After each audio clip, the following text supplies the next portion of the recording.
Commissioner,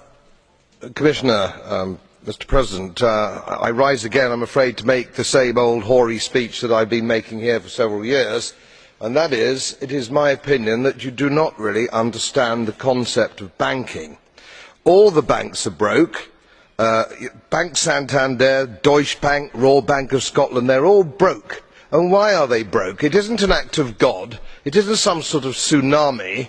They are broke because we have a system called fractional reserve banking, which means that banks can lend money that they don't actually have. It's a criminal scandal, and it's been going on for too long. To add to that problem, you have moral hazard, a very significant moral hazard from the political sphere.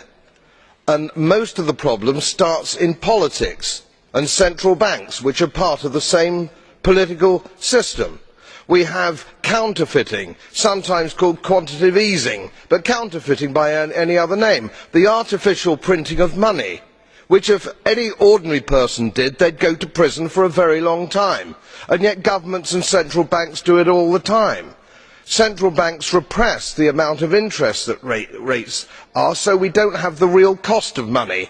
And yet we blame the retail banks for manipulating LIBOR. The sheer effrontery of this is quite astonishing. It's central banks that manipulate interest rates, Commissioner.